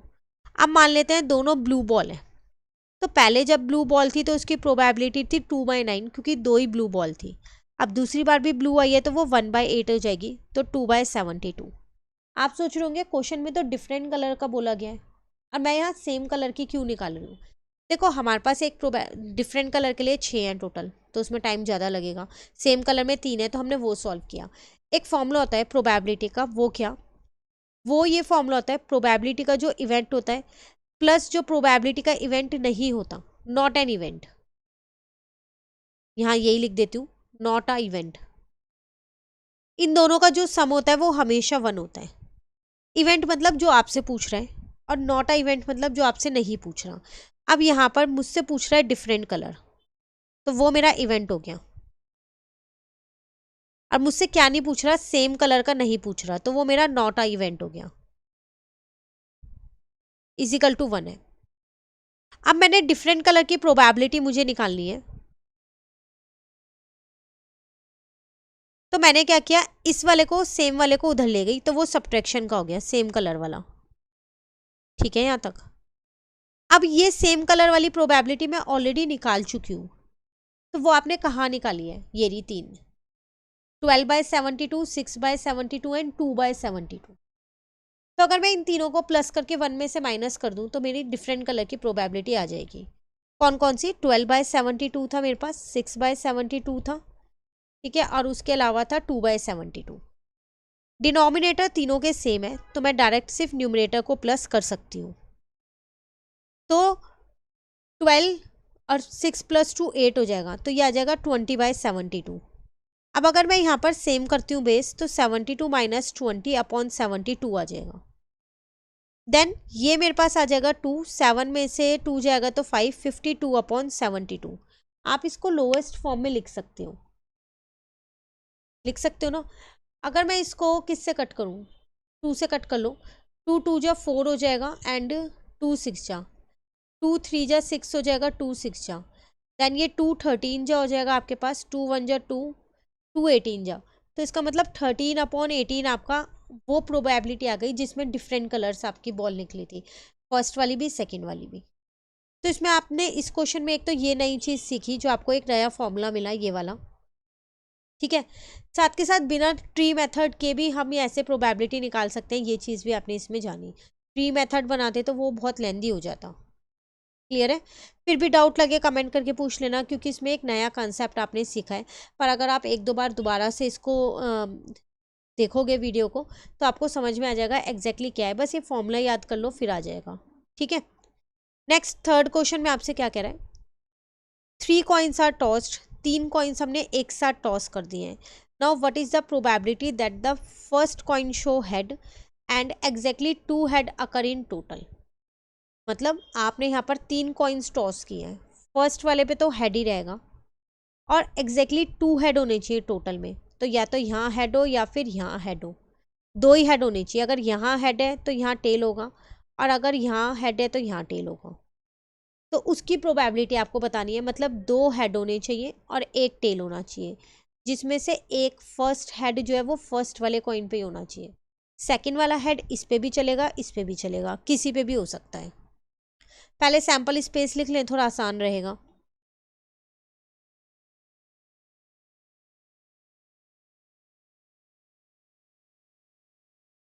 एस से डिनोट करें। देखो, या तो तीनों पे हेड आ सकता है, ठीक है ना, या फिर ऐसा हो सकता है स्टार्टिंग के 2 पे हेड आ जाए और एक पे टेल आ जाए, या फिर हेड टेल हेड आ सकता है। पर ऐसा भी हो सकता है 2 पे टेल आ जाए, पर टेल हेड हेड भी हो सकता है, पहले पे टेल आ जाए। और टेल हेड टेल भी हो सकता है, टेल टेल हेड भी हो सकता है, और टेल टेल टेल भी हो सकता है। टोटल 8 है। अगर आप इसका सैंपल साइज देखो तो वो 8 है, और याद रखना हमेशा 8 ही आता है। ठीक है, जो इसके पॉसिबल आउटकम्स है वो 8 होते हैं। अब वो आपसे इवेंट में क्या कह रहा था, इवेंट निकालो। फर्स्ट पे हेड होना चाहिए, उसके साथ साथ बाकी के 2 टेल होने चाहिए, एंड एग्जैक्टली 2 हेड होने चाहिए, 2 हेड इन टोटल होना चाहिए। तो कौन कौन से इवेंट हो सकते हैं, एक तो ये वाला हो सकता है फर्स्ट पे हेड है और दूसरा हेड टेल। एक ये भी हो सकता है, ये नहीं हो सकता क्योंकि इसमें एक ही हेड है, ये भी नहीं हो सकता। मेरे हिसाब से तो 2 ही हैं, और तो कोई है नहीं। फर्स्ट वाला नहीं होगा क्योंकि वो तीनों हेड है। तो आपके पास आ जाएगा हेड हेड टेल और हेड टेल हेड। ठीक है, बस अब प्रोबेबिलिटी आप निकाल सकते हो अपनी। फेवरेबल आउटकम 2 है और टोटल आउटकम आपके पास 8 है, तो 1/4 आपकी प्रोबेबिलिटी आ गई। क्लियर? तो थोड़े से मुश्किल क्वेश्चंस हैं, इन्हें थोड़ा ध्यान से करना। भी आगे के सारे क्वेश्चंस थोड़े से ऐसे ट्रिकी हैं, तो बिल्कुल इन्हें ध्यान से आप कीजिएगा। नाउ फोर्थ वाले पे आ जाओ। इसमें आपसे क्या कह रहा है, a 4 digit number is formed using the digit 1 2 3 4 with no repetition. एक 4 डिजिट का नंबर आपने बनाया है, ठीक है, इन्हीं डिजिट का यूज़ किया, लेकिन आपने डिजिट्स को रिपीट नहीं किया उसके अंदर। What is the probability that the number is even. Even number की क्या प्रोबेबिलिटी होगी वो आपको यहाँ पर बताना है। तो 4 डिजिट का नंबर है, आप क्या क्या फॉर्म कर सकते हो विदाउट रिपीटेशन। तो हम सबसे पहले क्या करते हैं, इसके ना सैम्पल स्पेस लिख लेते हैं कि हमारे पास जो ये 4 डिजिट के नंबर है 1 2 3 4, इन 4 डिजिट से हम कितने स्पेस में। ठीक है, तो देखो सैम्पल स्पेस है जो मैंने यहाँ पर लिख रखा है आपका। हमने इन 4 डिजिट का यूज़ करके ये सारे सैम्पल स्पेस हैं, इतने नंबर्स हम जो है वो फॉर्म कर सकते हैं। पर ध्यान रखना कि कोई भी नंबर रिपीट नहीं होना चाहिए। तो टोटल आउटकम्स अगर आप इन्हें काउंट करोगे ना, तो आपके पास 24 आएंगे। अब इसमें से जो इवन नंबर है, तो इवन नंबर आपको पता ही है, तो वो 2 से एंड होगा या 4 से, क्योंकि आपके पास 4 ही डिजिट है, 1 2 3 और 4। तो 2 और 4 में से ही एंड हो सकता है इवन नंबर। 1 और 3 तो क्योंकि ऑड नंबर है। तो जो जो नंबर यहाँ पर इसमें 2 और 4 से एंड हो रहे थे वो मैंने यहाँ पर निकाल लिए, तो वो मेरे पास हैं 12। ऐसे 12 नंबर्स हैं जो 2 और 4 से एंड हो रहे हैं। नाउ अब आप प्रोबेबिलिटी यहाँ पर निकालें, तो हमें इवन नंबर की प्रोबेबिलिटी निकालनी है। तो 12 मेरे फेवरेबल आउटकम है, टोटल आउटकम मेरे पास 24 है, तो मेरा आंसर आ गया 1/2, जिसको मैं डेसिमल में भी लिख सकती हूँ 0.5। आप चाहो तो इसे फ्रैक्शन फॉर्म में ही छोड़ सकते हो। क्लियर? चलिए, अभी इसका एक पार्ट और रह गया, 5th पार्ट, इसको और कर लेते हैं यहाँ पर। आपसे कह रहा है a student takes a multiple choice test with 3 questions each having 4 options A B C D with only 1 correct answer, what is the probability that the student guess and get exactly 2 answer correct. देखो एक student है, उसने MCQ questions वो कर रहा है जिसमें 3 question है। तो मल्टीपल चॉइस क्वेश्चंस आपको पता है कि क्या होता है, जिसमें ऑप्शंस होते हैं ए बी सी और डी। ठीक है, 4 ऑप्शन है जिसमें से एक ही आंसर आपके पास सही होगा, या तो ए या बी या सी या डी। ये सब आपको पता है क्योंकि एमसीक्यू क्वेश्चंस आप भी करते हो, आपके एग्जाम में भी आते हैं। आपको प्रोबेबिलिटी बतानी है कि स्टूडेंट ने सिर्फ तुक्का मारा है, मतलब गेस किया है कि हमारा ये आंसर होगा, और उसके एग्जैक्टली 2 आंसर सही हो गए, 3 में से 2 सही हो गए। तो 3 क्वेश्चन थे, 4 ऑप्शन थे। सबसे पहली बात तो यही था। हम यहाँ पर सबसे पहले हम यहाँ पर ये लिख लेते हैं कि हमारे पास 4 ऑप्शन है जिसमें से सिर्फ एक करेक्ट है। तो अगर मैं उसकी प्रोबेबिलिटी यहाँ पर देखूँ तो आप यहाँ पर क्या लिखोगे,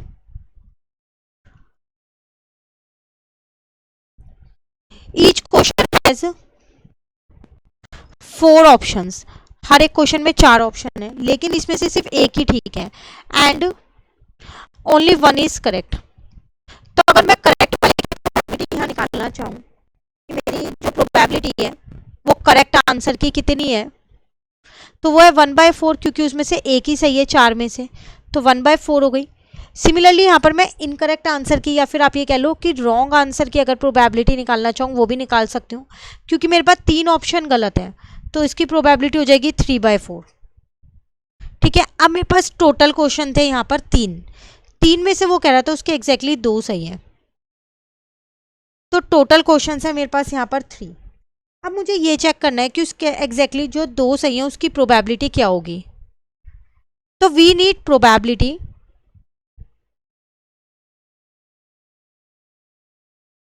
of exactly 2 correct answer. 2 correct answer की मुझे प्रोबेबिलिटी चाहिए। तो अगर मैं यहाँ पर देखूँ तो मेरे पास सैंपल स्पेस क्या क्या होगा। तो अगर हम इसका सैंपल स्पेस यहाँ लिखें कि जिसमें हमारे पास 2 करेक्ट आंसर थे, तो ऐसा भी हो सकता है, ये ऐसा भी हो सकता है स्टार्टिंग के 2 करेक्ट और एक लास्ट वाला थर्ड वाला आंसर रॉन्ग हो। पर ऐसा भी हो सकता है कि एक करेक्ट एक रॉन्ग फिर एक करेक्ट हो, और ये भी हो सकता है कि लास्ट के 2 करेक्ट हो, ठीक है, और स्टार्टिंग का फर्स्ट वाला रॉन्ग हो। ये सारे चांसेस हो सकते हैं ना। तो अगर आप इसमें देखो, आपसे कह रहा था 2 करेक्ट आंसर होने चाहिए, तो करेक्ट आंसर की प्रोबेबिलिटी है 1/4 और 1/4, और इनकरेक्ट आंसर की प्रोबेबिलिटी है मेरे पास 3/4। ये मेरे को पहले से ही पता है। तो मैं यहाँ पर एक केस की पहले प्रोबेबिलिटी निकाल लेती हूँ। मेरे पास 3 केस है, यहाँ पर 3 सैंपल स्पेस है इस तरीके से। तो प्रोबेबिलिटी ऑफ 1 केस अगर मैं यहाँ निकालूँ तो करेक्ट और रॉन्ग है। करेक्ट की प्रोबेबिलिटी है 1/4, फिर दोबारा करेक्ट की प्रोबेबिलिटी है 1/4, और रॉन्ग आंसर की है 3/4। तो आ जाएगी इसकी प्रोबेबिलिटी 3/64। ये एक केस की है, ऐसे मेरे पास 3 केस है।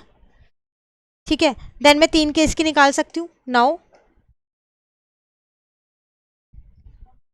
प्रोबेबिलिटी यहाँ पर आ जाएगी एग्जैक्टली 2 करेक्ट आंसर। अब इसकी प्रोबेबिलिटी कैसे निकालोगे, देखो ये एक केस की प्रोबेबिलिटी निकाली आपने, ये 3/64। आप पे ऐसे 3 केस है, तो 3 × 3/64 कर दो, ठीक है ना। तो इसका मतलब आपके पास जो प्रोबेबिलिटी आ गई वो आ गई आपके पास 9/64। क्लियर। आप चाहो तो इसे डेसिमल में भी लिख सकते हो, और आप चाहो तो इसे फ्रैक्शन में भी छोड़ सकते हो, आपकी मर्जी। ये कटेगा नहीं, ये ऑलरेडी लोएस्ट फॉर्म में है। क्लियर हो गया। ये था आपके पास क्वेश्चन नंबर 5। बिल्कुल ध्यान से आप इसे 5th पार्ट को समझना। पहले हमने इसमें करेक्ट आंसर और रॉन्ग आंसर की प्रोबेबिलिटी निकाली, देन हमने ये सैंपल स्पेस निकाला कि 2 करेक्ट और एक रॉन्ग के कितने सैंपल स्पेस हो सकते हैं। उसके बाद हमने एक केस की प्रोबेबिलिटी निकाल ली, फिर 3 से इंटू कर दिया क्योंकि मेरे पास 3 केस थे। ठीक है, नाउ अब आते हैं अपने क्वेश्चन नंबर 13 पे। क्वेश्चन है हमारे पास यहाँ पर, इसमें भी आपको ट्री डायग्राम बनाना है। देखते हैं चलो क्या है क्वेश्चन।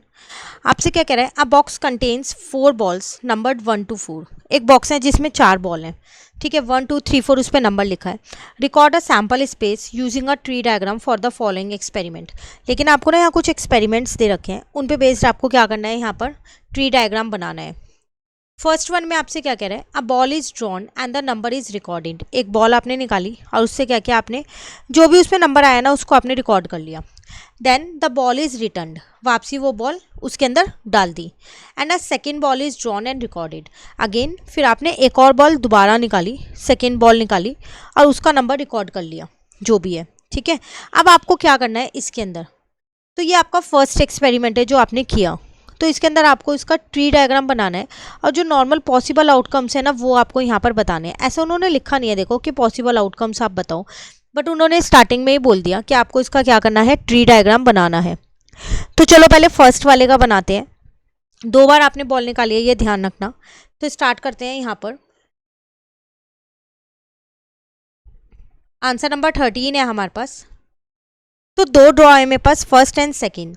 तो जब मैंने फर्स्ट टाइम ड्रॉ किया होगा तो मेरे पास उस बैग में जिसमें भी वो बॉल थी उसमें टोटल 4 बॉल्स थी, 1 2 3 और 4। अगर मैं इनकी प्रोबेबिलिटी देखूं चारों की, तो सबकी प्रोबेबिलिटी 1/4 1/4 1/4 है, क्योंकि सबके आने के इक्वल चांसेस थे। यही था, 1 भी आ सकता है, 2 भी, 3 भी, 4 भी, 5 भी। तो इन सब की प्रोबेबिलिटी मेरे पास आ जाएगी यहाँ पर 1/4। नाउ अब आपने क्या किया, यहाँ पर सेकेंड ड्रॉ किया।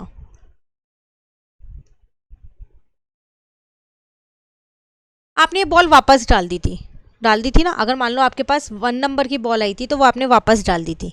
तो सेकंड ड्रॉ में भी आपके पास मान लो फर्स्ट वाले में 1 नंबर की बॉल थी, तो सेकंड वाले में भी आपके पास 4 चांसेस हैं। 1 आ सकता है, 2 आ सकता है, 3 आ सकता है और 4 आ सकता है। आ सकता है ना। तो अगर मैं इनकी प्रोबेबिलिटीज़ की बात करूं तो अगेन इसकी प्रोबेबिलिटी भी 1/4 रहेगी, इसकी भी 1/4 रहेगी, इसकी भी 1/4 और इसकी भी 1/4। सिमिलरली मान लो अब फर्स्ट वाले पे आपके पास जब आपने फर्स्ट टाइम निकाला था तब आपके पास 2 आया था, तो सेकेंड ड्रॉ में आपके पास 1 भी आ सकता है, 2 भी, 3 भी, 4 भी। सेम ऐसे ही थर्ड वाले के लिए यही वाला होगा। तो 1 भी आ सकता है, 2 भी आ सकता है, 3 भी आ सकता है, 4 भी आ सकता है। 4 वाले के लिए भी यही रहेगा सेकेंड ड्रॉ का, 1 भी आ सकता है, 2 भी, 3 भी और 4 भी आ सकता है। इन सब की प्रोबेबिलिटी आपको लिख देनी है, 1/4 ही आएगी। तो जो आपके पॉसिबल आउटकम्स हैं वो क्या क्या निकलेंगे,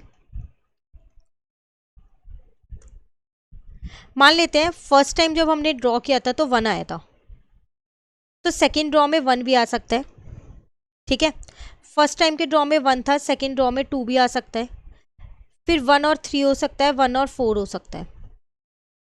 उसी तरीके से हम मान लेते हैं फर्स्ट वाले ड्रॉ में 2 आया था, तो सेकेंड वाले में 1 भी आ सकता है, 2 भी आ सकता है, 3 भी आ सकता है और 4 भी आ सकता है, बट फर्स्ट वाले ड्रॉ का 2 ही था। अब मान लेते हैं जब हमने फर्स्ट टाइम बॉल निकाली तो 3 आया था, तो सेकेंड वाले टाइम में 1 भी आ सकता है, 2 भी आ सकता है, 3 भी आ सकता है और 4 भी आ सकता है। ठीक है, सिमिलरली फर्स्ट वाले टाइम पे 4 आया था, तो सेकेंड वाले में 1 2 3 4 कोई सा भी आ सकता है।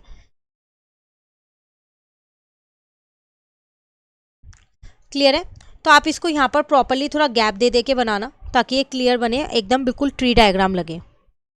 तो ये थे आपके सारे पॉसिबल आउटकम्स जो आपको यहाँ पर बताने थे कि कितने आपके पास पॉसिबल आउटकम्स हैं। सिर्फ आपको ट्री डायग्राम बनाना है और कुछ भी नहीं करना।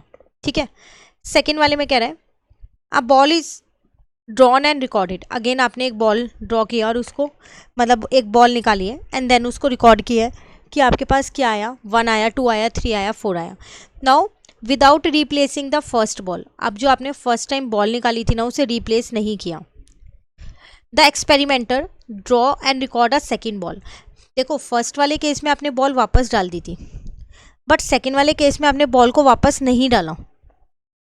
ठीक है ना, वो बॉल आपने साइड में रख दी, फिर दोबारा एक बॉल निकाली है। क्लियर। तो अब इसका ट्री डायग्राम अगर हम यहाँ देखें तो जब आपने फर्स्ट टाइम ड्रॉ किया होगा तो आपके पास 4 पॉसिबिलिटी थी। 1 आ सकता था आपके पास, 2 आ सकता था आपके पास, 3 आ सकता था आपके पास, अब 4 आ सकता था। तो इन सब की प्रोबेबिलिटी सबकी 1/4 थी। इसकी भी 1/4 थी, इसकी भी 1/4 थी, इसकी भी 1/4 थी एंड इसकी भी 1/4 थी। अब आपने बॉल नहीं डाली है, अब सेकेंड ड्रॉ पे आ गए। अब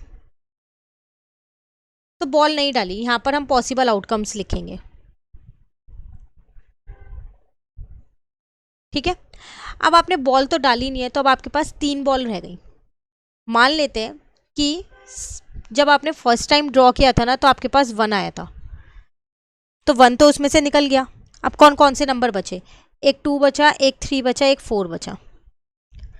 ठीक है, तो अगर मैं इनकी प्रोबेबिलिटीज़ की बात करूं तो सबके आने के चांसेस 1/3 हैं, क्योंकि एक बॉल आप ऑलरेडी निकाल चुके हो। अब टोटल बॉल 3 है उसके अंदर। अब मान लेते हैं कि आपके पास जो है वो फर्स्ट टाइम जब आपने बॉल निकाली थी तो 2 आया था, तो अगेन यहाँ पर फिर 3 चांसेस हैं। या तो अब सेकेंड ड्रॉ में 1 आ सकता है, या 3 आ सकता है, या 4 आ सकता है, क्योंकि 2 तो आपने ऑलरेडी निकाल ली, 2 नंबर की बॉल। तो इनकी प्रोबेबिलिटी भी सबकी 1/3 होगी। अब मान लेते हैं कि फर्स्ट टाइम पे 3 आया था, तो अगेन यहाँ पर 3 चांसेस है। या तो 1 आ सकता है सेकेंड टाइम में, या 2 आ सकता है, या 4 आ सकता है, क्योंकि 3 तो आपने ऑलरेडी निकाल लिया। तो इनकी प्रोबेबिलिटी भी सबकी 1/3 है। ठीक है। सिमिलरली मान लेते हैं आप फर्स्ट टाइम में 4 आया था, तो अभी भी 3 बॉल रह गई बैंक में, बैग के अंदर।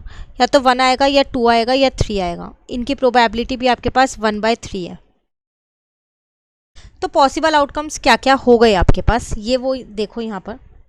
अगर आपके पास फर्स्ट टाइम में 1 आ रहा है, तो सेकेंड बॉल या तो 2 होगी, सेकेंड बॉल या तो 3 होगी, सेकेंड बॉल या तो 4 होगी। और अगर आपके पास फर्स्ट टाइम में 2 आ रहा है, तो सेकेंड बॉल या तो 1 होगी, या फिर 3 होगी, या फिर 4 होगी, क्योंकि 2 तो आपकी बाहर आ चुकी है, फर्स्ट टाइम में निकल गई थी। अब मान लो आपके पास फर्स्ट टाइम में 3 आ रहा है, तो सेकेंड बॉल 1 भी हो सकती है, सेकेंड बॉल 2 भी हो सकती है, और सेकेंड बॉल 4 नंबर की भी हो सकती है। अगर आपके पास फर्स्ट टाइम में 4 आ रहा है, तो सेकेंड नंबर की बॉल 1 भी हो सकती है, 2 भी हो सकती है, और 3 भी हो सकती है। तो ये आपके बन गए वो सारे पॉसिबल आउटकम्स। क्लियर हो गया क्वेश्चन? तो ये था आपके पास सेकेंड पार्ट।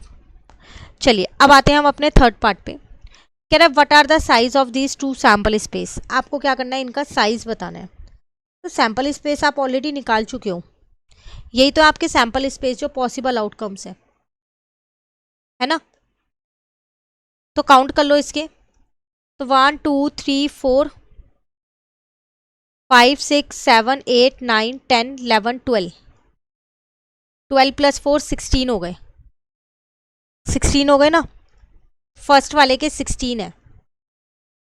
तो आपसे क्वेश्चन में क्या पूछ रहा था, वो साइज पूछ रहा था। तो size of sample space in first part is equals to 16। Similarly second वाले के देख लो। 3 + 3 6 + 3 9 + 3 12 है। तो size of sample space in second part, तो वो हो जाएंगे 12। क्लियर? ये था क्वेश्चन नंबर 13 आपके पास, जो हमारा कंप्लीट हो गया। अब आते हैं हम अपने क्वेश्चन नंबर 14 पे। यहाँ आपसे क्या कह रहे हैं, list the elements of sample space for the simultaneously tossing of a coin and drawing of a card from a set of 6 card numbered from 1 to 6। कह रहे हैं यहाँ पर आपने एक एक्सपेरिमेंट परफॉर्म किया है, और वो एक्सपेरिमेंट क्या परफॉर्म किया है, आपने 2 चीज़ एक साथ की हैं। वो क्या, आपने एक तो कॉइन टॉस किया है, और उसमें जो कार्ड्स हैं वो निकाले हैं। कार्ड्स पे आपके पास नंबर लिखे हुए हैं, 1 to 16 तक के नंबर्स आपके पास लिखे हुए हैं। सॉरी, 1 to 6 तक के नंबर लिखे हुए हैं। तो देखो, जब आपने कॉइन को टॉस किया, तो कॉइन के आउटकम्स हैं हेड और टेल, 2 आउटकम्स हैं। और जब आप कार्ड निकालोगे तो टोटल 6 आउटकम आएंगे, 1 2 3 4 5 6, यही आएगा। अब आपको कह रहे हैं दोनों एक साथ किए हैं, तो उनका सैम्पल स्पेस बताओ। तो पहले अगर मैं यहाँ अलग अलग का देखूँ,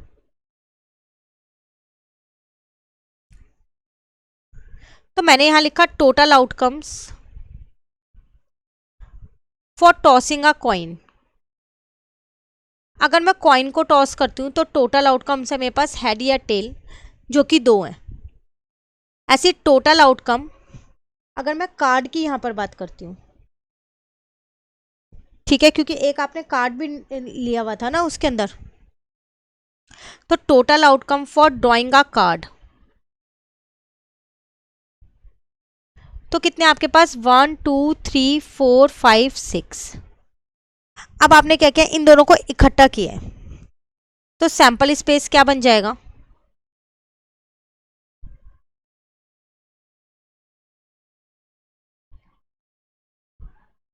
तो sample space for tossing a coin and drawing a card simultaneously. आपने अब एक साथ किया है, साइमल्टेनियसली का मतलब होता है एक साथ दोनों एक्सपेरिमेंट्स आपने किए हैं। क्लियर। तो क्या क्या पॉसिबल हो सकता है, ऐसा हो सकता है कि कॉइन पे हेड आ गया हो और कार्ड पे 1 आ रहा है, कॉइन पे हेड हो कार्ड पे 2 आ रहा है, कॉइन पे हेड हो कार्ड पे 3 है, कॉइन पे तो हेड ही चल रहा है, कार्ड पे 4 भी आ सकता है, देन कार्ड पे 5 आ गया, देन कार्ड पे 6 आ गया।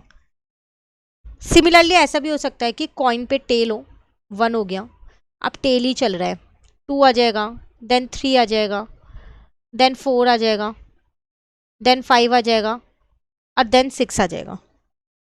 तो इसका मतलब सैंपल साइज कितना हो जाएगा, 6 पॉसिबिलिटीज़ तो हेड और 1 to 6 तक के नंबर की है, और 6 पॉसिबिलिटी टेल और 1 to 6 नंबर की है, तो टोटल 12 हो गए। क्लियर। बस आपको यहाँ पर क्या बताना था, सिर्फ सैंपल स्पेस बताना था और कुछ नहीं करना, कोई प्रोबेबिलिटी वगैरह नहीं निकालनी। ठीक है। नाउ क्वेश्चन नंबर 15 कह रहे 3 coins are tossed and a number of heads is recorded. आपने 3 कॉइन को एक साथ टॉस किया और अब उसमें जितनी बार हेड आया उन्हें रिकॉर्ड किया है। Which of the following list is a sample space for this experiment, why do the other list fail to qualify as a sample space.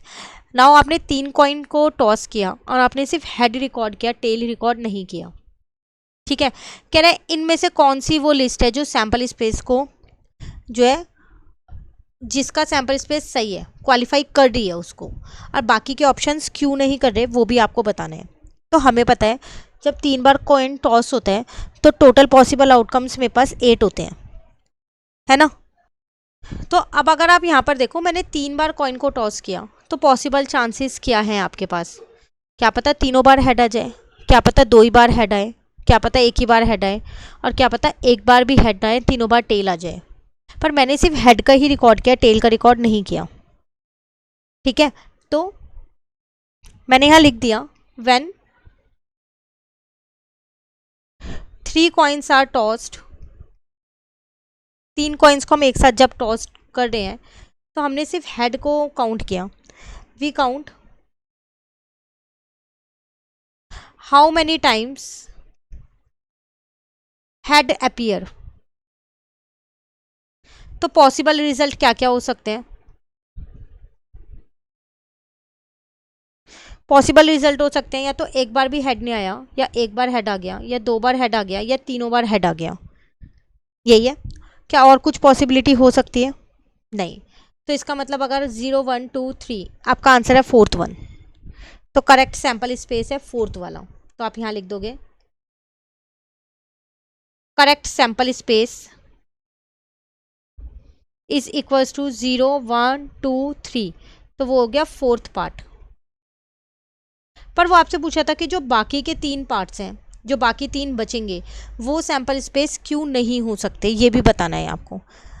देखो, अगर आप फर्स्ट वाला पार्ट देखते हो तो इसमें लिखा है 1 2 3, मतलब या तो एक बार हेड आएगा, या 2 बार, या 3 बार। ऐसा भी तो हो सकता है ना कि तीनों बार टेल आ जाए, तो इसमें वो चीज़ तो दे ही नहीं रखी, इसमें 0 हेड तो इंक्लूड ही नहीं है, और इसमें तीनों बार हेड आ जाए वो इंक्लूड नहीं है। अब 4 वाला तो चांस ही नहीं है, जब आपने 3 ही बार कॉइन को टॉस किया ना, तो 4 हेड तो आ ही नहीं सकते ना।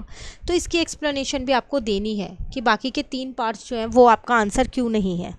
तो हम यहाँ लिख देते हैं एक्सप्लेनेशन फॉर इनकरेक्ट आंसर, जो आंसर्स हमारे नहीं है उसकी एक्सप्लेनेशन हम यहाँ लिख रहे हैं। तो ऑप्शन 1, उसमें उन्होंने 0 हेड कंसिडर नहीं किया, नहीं किया ना, तो 1 2 3 इज इनकम्प्लीट। क्यों, क्यों इनकम्प्लीट है ये, बिकॉज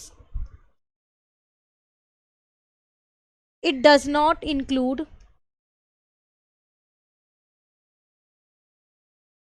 0 हेड पॉसिबिलिटी। ठीक है। ऑप्शन 2 में अगर आप देखो तो ऑप्शन 2 है आपके पास 0 1 2। अगेन ये भी इनकम्प्लीट है आपके पास।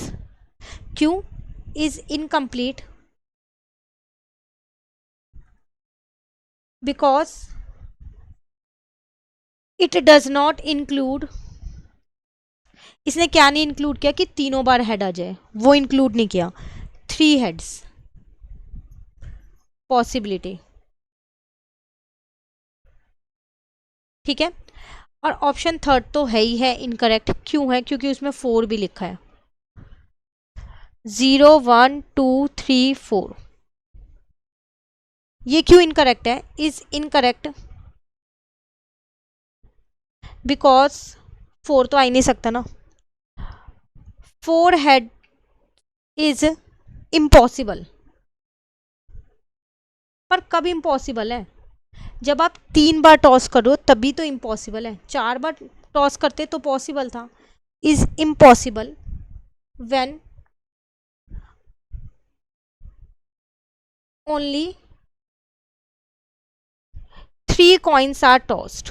जब 3 कॉइन्स टॉस्ड किए तो 4 हेड तो आ ही नहीं सकते किसी भी केस में, तो इसलिए ये वाला ऑप्शन भी गलत है। क्लियर हो गया क्वेश्चन 15? चलिए आओ लास्ट क्वेश्चन पे, देन चैप्टर कंप्लीट करते हैं। Suppose you drop a die at random on the rectangular region shown in figure 7.8। आपने एक यहाँ पर देख लो, एक यू ड्रॉप, आपने एक ड्रॉप डाली है यहाँ पर एक रेक्टेंगुलर रीजन पे। What is the probability that it will land inside the circle with diameter of 1 centimetre? क्या प्रोबेबिलिटी होगी कि वो सर्कल के अंदर गई है, वो भी वो सर्कल जिसका डायमीटर 1 मीटर है? देखो इस क्वेश्चन को थोड़ा सा ध्यान से समझना। जो आपने ये ड्रॉप डाली है, देखो ये इस रेक्टेंगल पे कहीं पर भी आ सकती थी, पर आपको ये प्रोबेबिलिटी निकालनी है कि वो सर्कल के अंदर आई है। वैसे तो ये कहीं पर भी आ सकती थी, तो अगर मैं इसमें प्रोबेबिलिटी का फॉर्मूला लगाती हूँ तो मेरी प्रोबेबिलिटी निकलेगी कैसे? मुझे किसकी प्रोबेबिलिटी निकालनी है यहाँ पर? इस चीज़ की कि वो सर्कल के अंदर आई है, जो ड्रॉप है ना। तो मैंने यहाँ लिख दिया ड्रॉप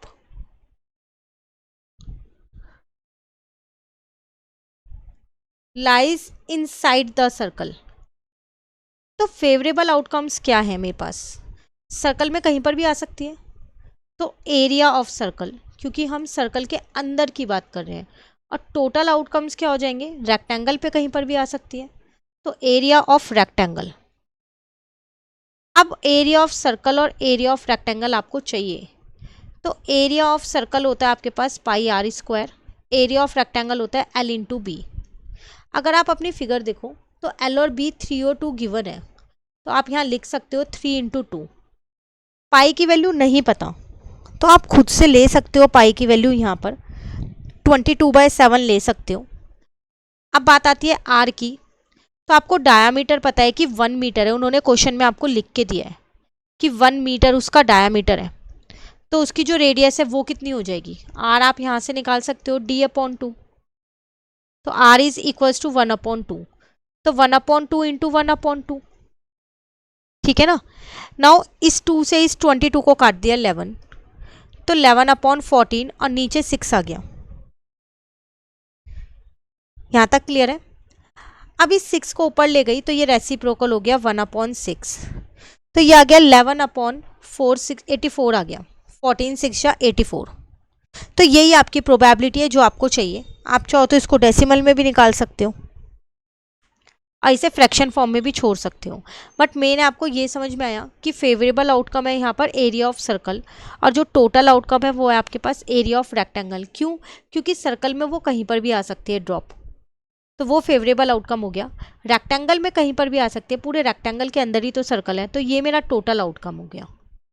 ठीक है, तो अब इसी के साथ हमारा ये चैप्टर यहाँ पर पूरा कंप्लीट हो गया। 16 क्वेश्चंस कंप्लीट प्लस एक्सप्लेनेशन, और बाकी एक्सरसाइज भी चैनल पे अपलोड है, आप वहाँ से कर सकते हैं। अब नेक्स्ट क्लास में हम अपना नेक्स्ट चैप्टर स्टार्ट करेंगे। Thank you.